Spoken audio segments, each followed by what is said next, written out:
ஹசன் சூரி எங்கே ஆட்சியாளராக இருந்தார்? ஏ. டெல்லி, டெல்லி. பி. லாகூர், லாகூர். சி. ஆக்ரா, ஆக்ரா. டி. பீகாரில் உள்ள சசாரம், சாசாராம் இன் பிஹார். சரியான பதில் டி. பீகாரில் உள்ள சசாரம், சாசாராம் இன் பிஹார். ஷெர்ஷா சூரியின் தந்தை ஹசன் சூரி பீகாரில் உள்ள சசாரம் பகுதியின் ஜாகீர்தாராக, ஆட்சியாளராக இருந்தார்.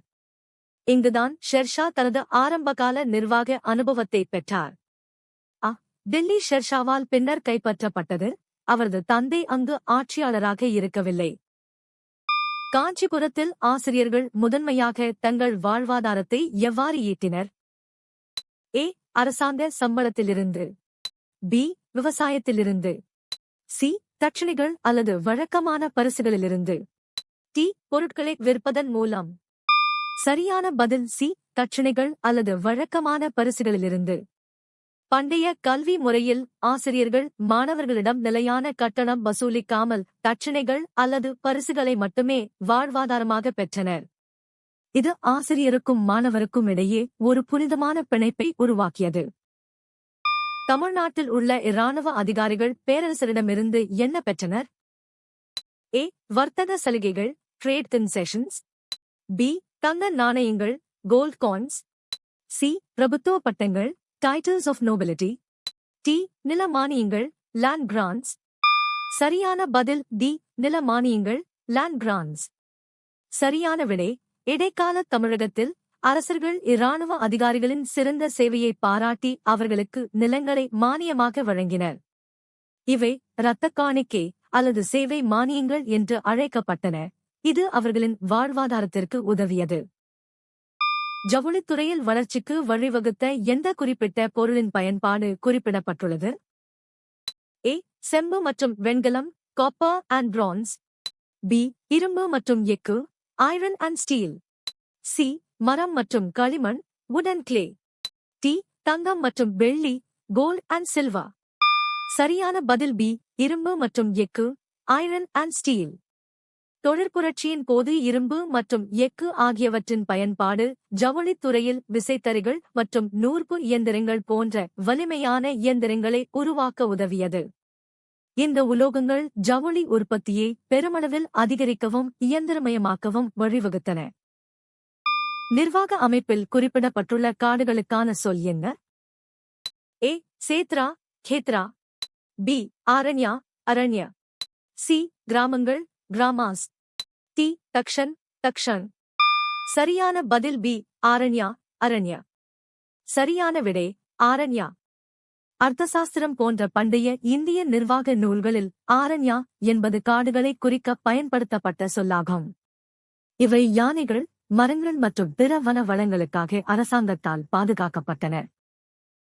பல நூற்றாண்டுகளாக மேற்கத்திய உலகின் கலாச்சார தலைநகரமாக விளங்கிய நகரம் எது?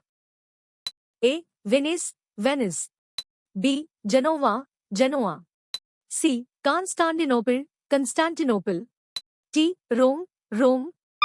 சரியான பதில் சி. கான்ஸ்டாண்டினோப்பிள், கன்ஸ்டான்டினோப்பிள். 9. பைசாண்டிய பேரரசின் தலைநகரான கான்ஸ்டாண்டினோப்பிள் ஆசியா மற்றும் ஐரோப்பாவிற்கு இடையிலான வணிகம் மற்றும் கலாச்சார மையமாக திகழ்ந்தது. 1453 இது உதுமானிய துருக்கியர்களால் கைப்பற்றப்படும் வரை ஐரோப்பாவின் அறிவொளி மையமாக இருந்தது. ஹெர்மிடேஜ் என்பதன் வரையறை என்ன? ஏ. ஒரு பெரிய வணிக கட்டிடம். பி. ஒரு துறவியின் உறைவிடம். சி. பொது கூட்டங்களுக்கான இடம்.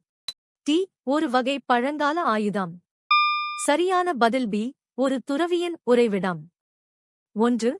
ஹெர்மிடேஜ் என்பது உலகியல் வாழ்க்கையை துறந்து தனிமையில் வாழும் ஒரு துறவி அல்லது முனிவரின் இருப்பிடத்தை குறிக்கிறது.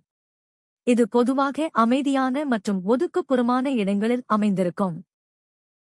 தென்னிந்தியாவின் வரலாற்றில் ஒரு மகத்தான வளர்ச்சியாக கூறப்படுவது எது? ஏ. சோழ பேரரசின் வீழ்ச்சி. பி. பாமினி சுல்தானியத்தின் எழுச்சி. சி. அலாத்தின் கல்ஜியின் படையெடுப்பு. டி. விஜயநகர பேரரசு நிறுவப்பட்டது. சரியான பதில் டி. விஜயநகர பேரரசு நிறுவப்பட்டது. சரியான விடை டி. சோகஸ்மேலி கியூபி. 1336 ஹரிஹரர் மற்றும் குக்கர் ஆகியோரால் விஜயநகர பேரரசு நிறுவப்பட்டது தென்னிந்திய வரலாற்றில் ஒரு திருப்புமுறையாக அமைந்தது. இது தென்னிந்தியாவின் கலாச்சாரம், சமயம் மற்றும் மொழிகளை பாதுகாப்பதில் முக்கிய பங்கு வகித்தது. 1820 முதல் 30 ஆண்டுகளில் நிலக்கரி உற்பத்தியில் ஏற்பட்ட அதிகரிப்பு எவ்வளவு? A 1 மில்லியன் டன்கள் 1 மில்லியன் டன்ஸ். B 6 மில்லியன் டன்கள் 6 மில்லியன் டன்ஸ். C 5 மில்லியன் டன்கள் 5 மில்லியன் டன்ஸ். T 10 மில்லியன் டன்கள் 10 மில்லியன் டன்ஸ். சரியான பதில் C 5 மில்லியன் டன்கள் 5 மில்லியன் டன்ஸ். 1820-15 மில்லியன் டன்களாக இருந்த நிலக்கரி உற்பத்தி 1850-20 மில்லியன் டன்களாக உயர்ந்து 5 மில்லியன் டன்கள் அதிகரிப்பை காட்டியது. தொழில்துறை புரட்சியின் போது நீராவி இயந்திரங்களின் பயன்பாடு அதிகரித்ததே இந்த வளர்ச்சிக்கு முக்கிய காரணமாகும். வர்த்தமான மகாவீரர் எப்போது பிறந்தார்? A கிமு 599 BCE. B கிமு 483 BCE. C கிமு 563 BCE. T கிபி 6ஆம் நூற்றாண்டு. சரியான பதில் A கிமு 599 BCE. சரியான விடை வர்த்தமான மகாவீரர் கிமு 59-9 பீகாரில் உள்ள குந்த கிராமத்தில் பிறந்தார்.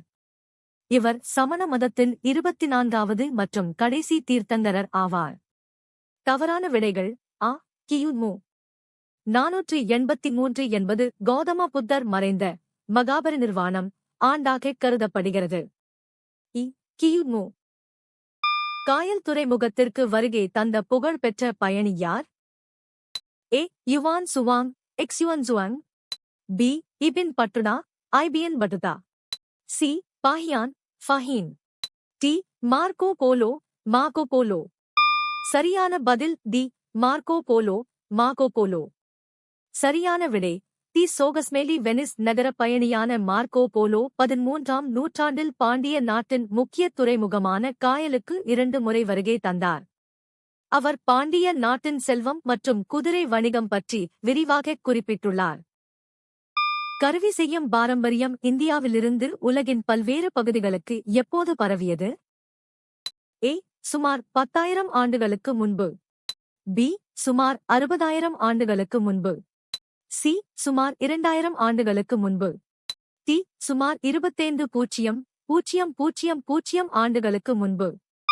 சரியான பதில் B சுமார் 60,000 ஆண்டுகளுக்கு முன்பு.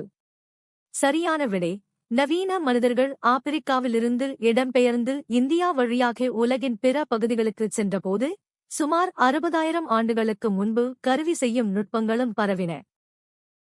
பிஜாப்பூர் மற்றும் கோல்கொண்டாவிற்கு இடையில் எந்த நகரம் பட்டியலிடப்பட்டுள்ளது? A Talikota தாலிகோட்டா. B Krishna Krishna. C Goa Goa. T Raichur தோஆப் Raichur தோஆப். சரியான பதில் டி ரேச்சூர் தோஆப் ராய்ச்சூர் தோஆப். 1 பிஜாப்பூர் மற்றும் கோல்கொண்டா சுல்தானகங்களுக்கு இடையே கிருஷ்ணா மற்றும் துங்கபத்ரா ஆறுகளுக்கு இடைப்பட்ட வளமான பகுதியே ரேச்சூர் தோஆப் ஆகும். இது விஜயநகர மற்றும் பாமினி அரசுகளுக்கு இடையே நீண்டகால போருக்கு காரணமாக அமைந்தது. நவீனமயமாக்கலுக்கான அரசாங்க நடவடிக்கைகளின் குறிப்பிட்ட கவனம் எந்த வகையான கல்வியில் இருந்தது? A தொடக்கக் கல்வி. B பெண்கல்வி. C தொழில்நுட்பக் கல்வி. T வேளாண்மைக் கல்வி. சரியான பதில் B பெண்கல்வி. சரியான விடை B சோகஸ்மேலி 19ஆம் நூற்றாண்டில் சமூக சீர்திருத்தவாதிகளின் முயற்சியால் பெண்கல்வி நவீனமயமாக்கலின் முக்கிய அங்கமாக அரசாங்கத்தால் கருதப்பட்டது. 1854ஆம் ஆண்டின் வுட்ஸ் அறிக்கை பெண்கல்விக்கு அதிக முக்கியத்துவம் அளித்தது. ஆங்கிலேயர்களால் அறிமுகப்படுத்தப்பட்ட தலைப்பாகையை எதிர்த்தவர்கள் யார்? A இந்து வீரர்கள் மட்டும். B திப்புவின் குடும்பம் மட்டும். C இந்து மற்றும் முஸ்லிம் வீரர்கள் இருவரும். T முஸ்லிம் வீரர்கள் மட்டும். சரியான பதில் C இந்து மற்றும் முஸ்லிம் வீரர்கள் இருவரும்.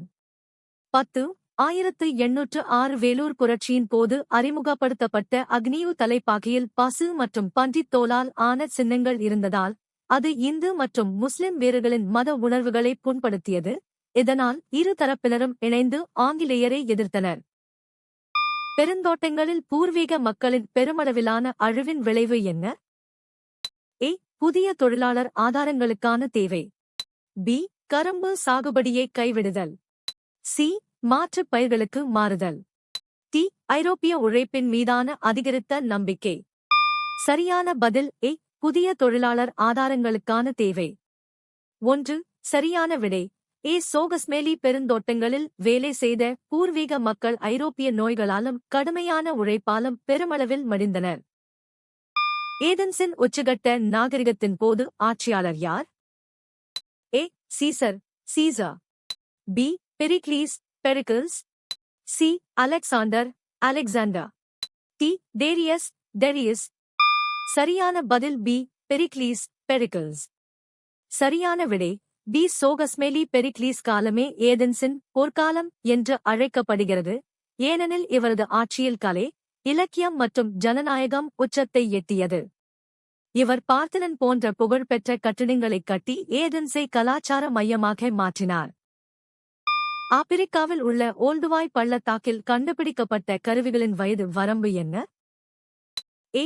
0.5 முதல் 1 மில்லியன் ஆண்டுகள் பழமையானது. பி. 2 முதல் 2.6 மில்லியன் ஆண்டுகள் பழமையானது. சி. 3 முதல் 3.5 மில்லியன் ஆண்டுகள் பழமையானது. டி. 1 முதல் 1.5 மில்லியன் ஆண்டுகள் பழமையானது. சரியான பதில் பி. 2 முதல் 2.6 மில்லியன் ஆண்டுகள் பழமையானது. 10. டான்சானியாவில் உள்ள ஓல்டுவாய் பள்ளத்தாக்கு உலகின் மிகப் பழமையான கற்கருவித் தொழிலகமான ஓல்டோவன் கருவிகளுக்கு புகழ் பெற்றது. இந்த கருவிகள் ஹோமோ ஹாபிலிஸ் போன்ற ஆரம்பகால மனிதர்களால் உணவுக்காக பயன்படுத்தப்பட்டன. நீங்கள் எத்தனை சரியாக பதிலளித்தீர்கள்?